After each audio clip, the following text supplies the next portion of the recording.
Hello, and welcome back for another adventure in the cookie jar. Today we're doing the last recipe from the Gingerbread Cookie Murder. It is the 12th recipe in the book. It is Hannah's Best Butterscotch Cookies.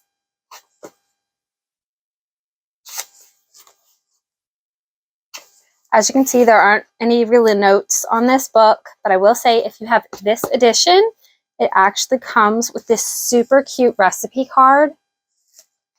Now, for these cookies, you are preheating your oven to 325. You're going to want 3/4 cup, 1½ sticks of salted butter, 6 ounces of cream cheese softened, 3/4 cup white sugar, 3/4 cup brown sugar, 2 teaspoons of vanilla extract, 1 teaspoon of baking soda, 2 large eggs, 3 cups of flour, 1 cup of butterscotch chips, 1 cup of white chocolate chips, 1½ cups chopped salted cashews. Measure before chopping.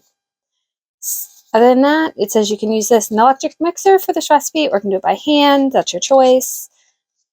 Pretty simple, just mixing your ingredients together. Drop them by teaspoons onto ungreased baking sheets or parchment paper if you prefer. Bake them for 8 to 10 minutes. You're going to get about approximately 7 dozen delicious cookies. Everything's all laid out.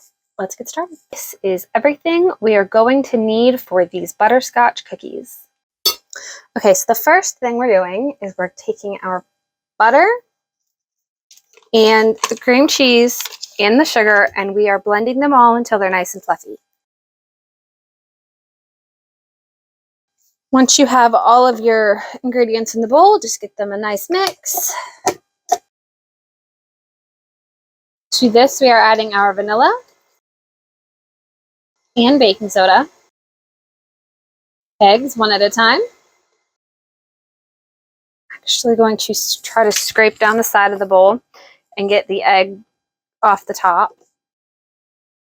The flour we're going to add in cup increments, so about 1/3 of your flour at a time. Okay, so it says to mix the last 3 by hand. First thing in is the butterscotch and the white. Lastly, the nuts. And this is still kind of goopy. I don't know if it's sticky because I haven't touched it, but it looks wet. So I'm worried about the scoopability of it coming out of my cookie scoops. But it does smell really good. Alright, so we have our cookie sheets and our scooper. Let's see how it goes. Oh yeah, that's not bad. It's definitely, it's going to go where it lands, I feel like. So kind of be careful of where you put it. Alright, first one scooped up. I'm just going to scoop up the rest. We'll see how many we get. So I have finished scooping up the cookies. There are 6 dozen plus 5, so 77 total. Now they're going to bake. Here are our finished cookies.